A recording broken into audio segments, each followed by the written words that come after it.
Hello, good evening and welcome to this review of the HWK-12 German Tier 8 light tank. I'm Dangerously Incompetent and this is World of Tanks. HWK-12 appears in the German tech tree on the light line, coming from the Panzer 1C, the Lux, through the Leopard, VK2 28.01, the Spar Panzer, and here we go. Have the HWK-12. Following on will be the WoT 251 and the Rheinmetall Panzerwagen.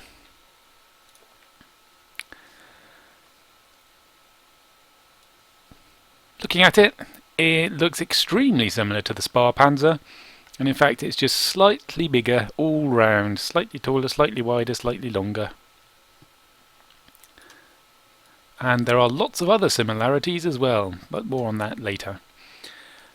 Just like the Spar Panzer, it's quite narrow, short, although it doesn't look it in this shot, but you can see a Cromwell in the background there, and it looks at it's shorter. And still quite tall for a light tank, but overall it's very small, and with a rear-mounted turret and a diddy little short gun, diddy little 90mm caliber gun.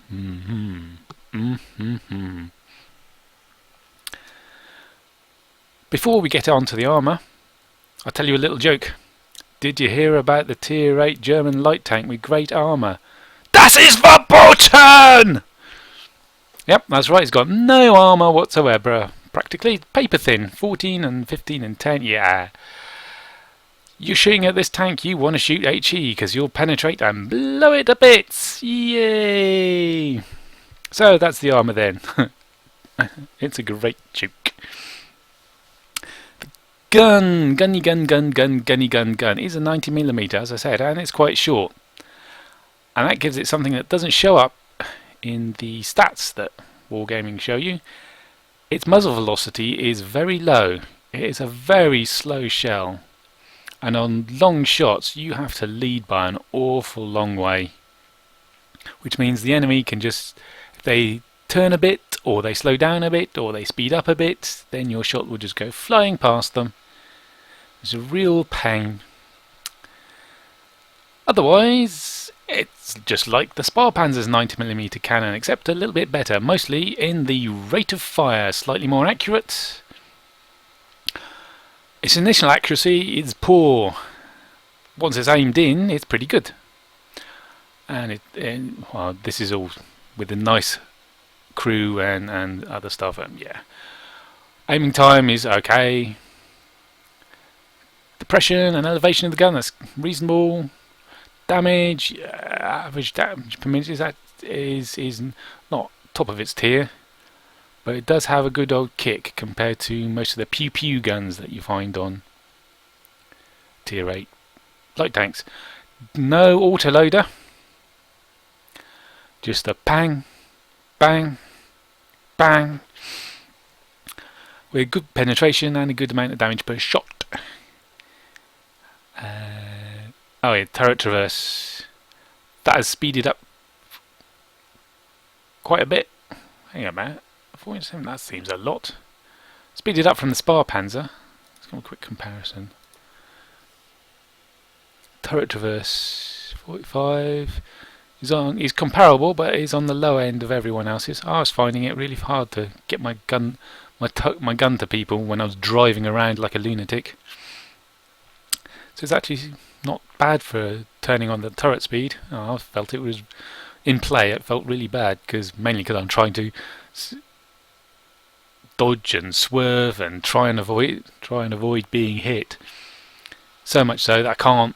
It's hard to turn your body as well as the turret in order to get your gun on target without making yourself an easy target. But there you go. Overall, the gun's pretty reasonable.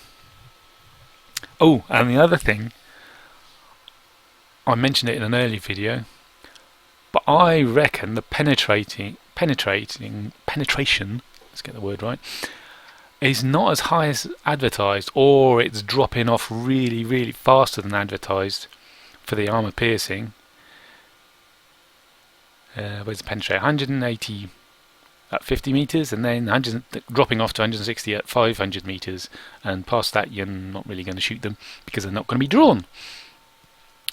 But there are an awful lot of shots. I was hitting the enemy tank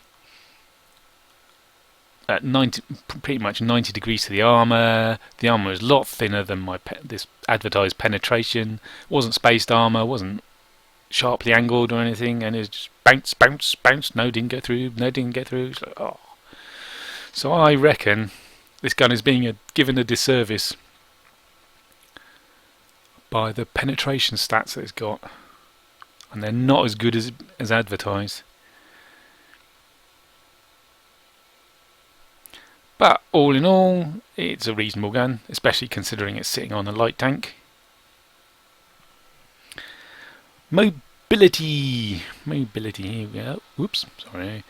Here we are, mobility. The engine power has gone up a lot since the Sparpanzer, and its traverse speed is reasonable, pretty good, and the top speed has gone up as well. And yeah, it accelerates, it turns, it's a joy to drive compared to the Sparpanzer, and it's not quite as good as all the other tier 8 lights, but it's pretty good. It's reasonable. It's good enough. Well, it's not good enough for dogfighting. I still don't like dogfighting in this thing, but it's good enough for everything else, and you can get from one side of the map to the other, no problem. And you can twist and turn as you're doing it to evade shots. Yeah, pretty good mobility wise.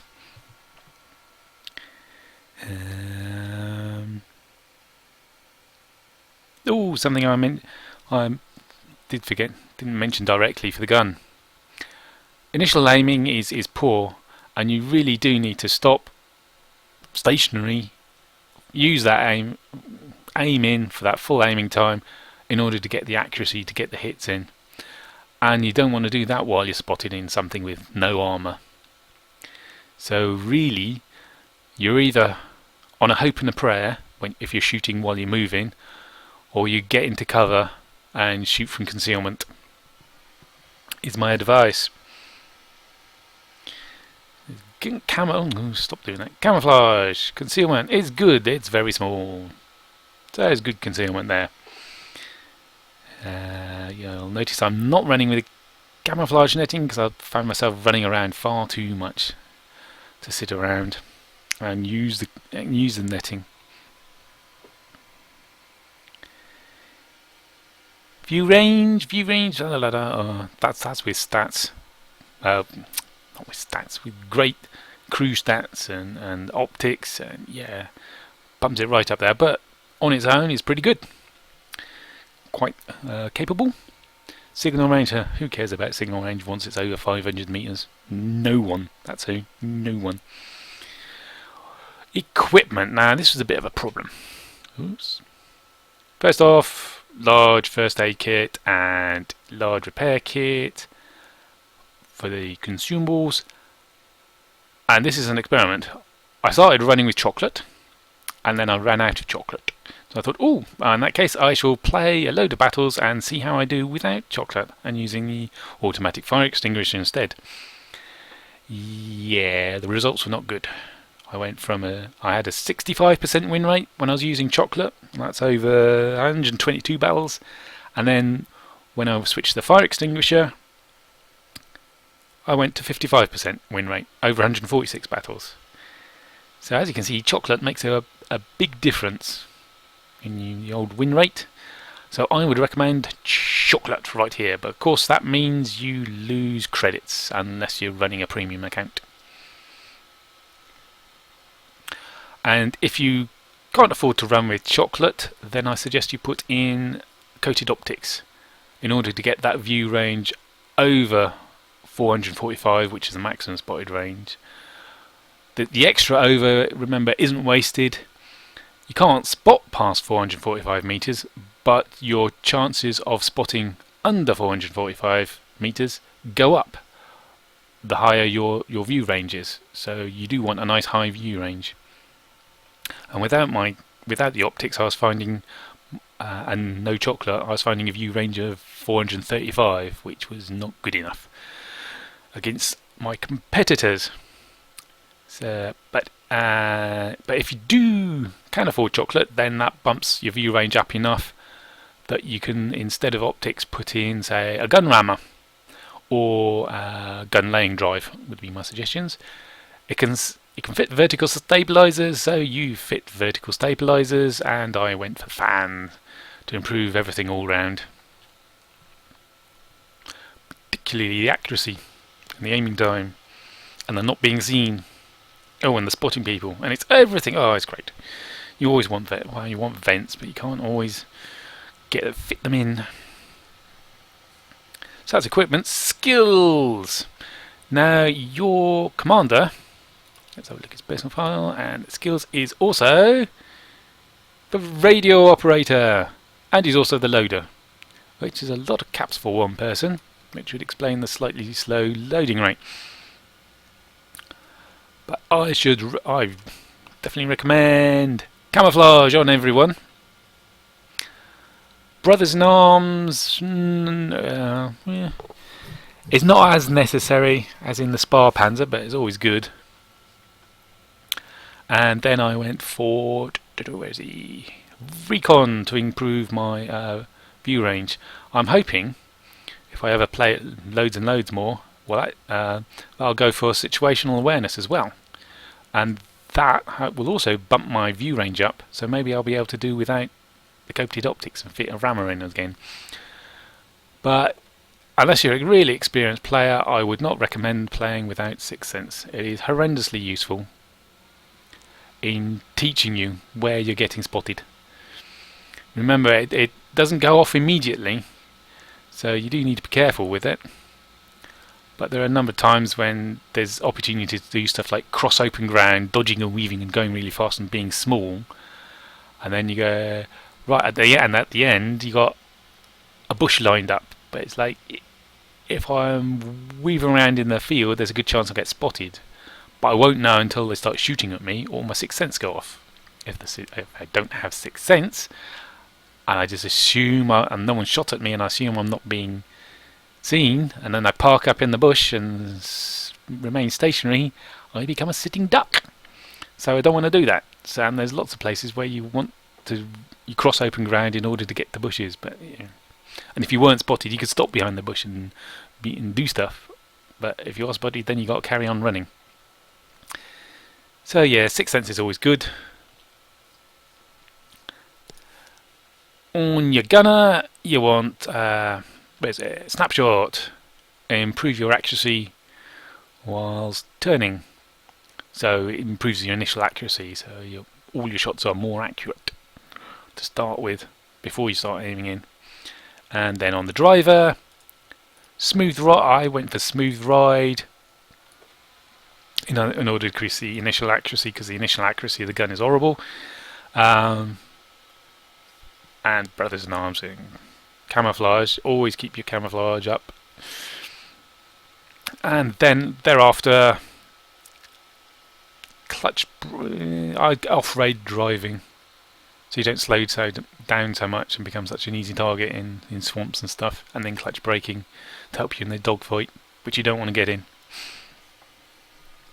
Free XP research. Here we go. Only one gun on a thing, 2 engines. I'd spend your free XP on your engine and the tracks in order to get your mobility up, and thereafter spend earned XP to get the turret. You'll notice I didn't put in the tier 10 radio. Simply it's a bit more range, which you don't need, and it's a bit heavier, which you don't want, because all that extra weight means less speed, and less speed means you're more likely to get hit. Let's have a look at its competitors at tier 8, shall we? Well, starting off, let's have a look at compared to the Spar Panzer. Ooh, yeah, this one. So you notice the firepower has gone up a ways. It's mostly reload time's come down, and the accuracy's gone up. Oh no, accuracy hasn't gone up at all, but the aim time's gone down. So that gives you more damage, and your DPM's gone up. So better than the Spar Panzer. And if you want to look at the engine, here's a specific power that has gone up a long way. And the top speed's gone up, and the traverse is the same.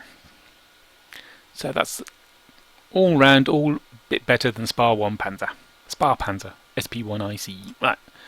Why have I got two HWKs? Because this one has got chocolate! Everything's the same, except this one's got chocolate. So let's have a look. Look at the firepower. It's gone up by 10%. Whoosh.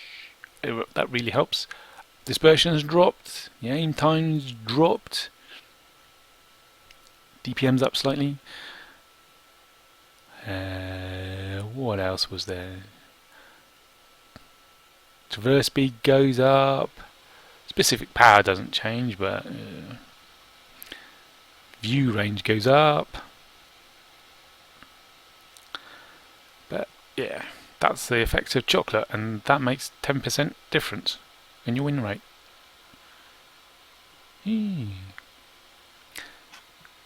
So let's get rid of that one and compare the raw tanks with 100% crew and top configurations. LTTB has got more armour. It's got significant armour. Where's it? Oh, there we are. Significantly more armour. It's got enough armour that it can bully lower tier tanks. Just drive straight at them. Side armour's not so good, but the front, yeah, great. Ping, ping, pew. Which is marvellous. So that's the strength of the LTTB. It's also got an 85mm cannon, if I remember rightly. It's almost as penetrate, doesn't do as much damage, almost as penetrating, and is a bit same accuracy. Got better DPM, yeah, great. No Russian bias here. And despite having less specific power, it has a higher top speed and better traversing, so it's more mobile. In fact, everything is more mobile than you are, even though your specific power is higher. I say. M41 Bulldog and the Batchat 12-ton, they both have autoloaders, although the M41 has its top gun isn't an autoloader, but it fires so fast it might as well be. It's a pew-pew gun, but it's got where's DPM, higher DPM, even though it's much smaller and does considerably less damage. And it's pew-pew, and it turns its turret fast, and it twiddles around. Maneuverability, where is it? Traverse speed, yay, up by 26%-ish. So it's much more maneuverable than your HWK. Batchat, it is a little less maneuverable, no armour, but autoloader. So if it catches you with a full clip, you're going to die. But if you catch it with an empty clip, you'll get a couple of shots in it and then it'll run off back to the cover of its mates. Wiz 132 also has a 90mm cannon, as you can see by the damage, but it's Chinese, it doesn't go down as far, and a higher rate of fire, I think it was. Yeah, and it aiming time's worse and the accuracy's worse. But the mobility, traverse speed, mobility is better. So it's better at dogfighting, and it's got a little bit of armour and a roundy turret. So all in all, you don't want to get into a dogfight with any of these guys. He's got armour. He's more mobile. He'll clip you out. And he's more mobile. So no dogfighting for you. That's my advice. How to play. Oh, just covered that. Do not dogfight. Don't get in close and personal until right at the end when there's a few tanks and you're finishing off wounded, slow heavies and TDs and the like. You know. Most of the time, you want to be doing mid-range spotting. You don't want to get up close to do the dogfight, so you use your superior view range and good concealment, and you zoom around and you spot the enemy tanks and you get other people to shoot them. If there's no one on your team willing to shoot them, willing or able to shoot them, then you bugger off and find some cover and shoot from concealment. It does work very well as a fast relocating sniper. Just like the Sparpanzer did, just like a T-67 is the notable fast relocating sniper with a pew pew gun. Although this has got a decent gun, well, bigger with more kick and less pew pew. But all in all, as a sniper, it's very capable, and it's very good as a spotter. It's just no good at dogfighting. How did I do with this tank? I got overall 59%. And as I mentioned before, yeah, chocolate. Chocolate's the way to go. Bump it up to 65%. But chocolate is expensive. In summary, how do I rate this tank? On a scale of thumbs down through meh to thumbs up, I rate this a meh. It's not a bad tank. And if the penetration issues were gone and the muzzle velocity went up, I'd be edging into thumbs up territory. But with its slowish reload and its lesser mobility than other light tanks, it's no good at dogfighting. So the two things you expect out of a light tank, dogfighting and spotting, is only good at spotting. But it is good at shooting from concealment. So overall, meh. You can play through it quite happily, but you probably won't want to spend a lot of time playing it. So, thanks for watching. And now I've got to decide, what am I going to review next? Answers on the postcard. Or suggestions on the postcard, not answers, because I'm going to decide. You can suggest though in the comments down below. Suggest away. Thank you.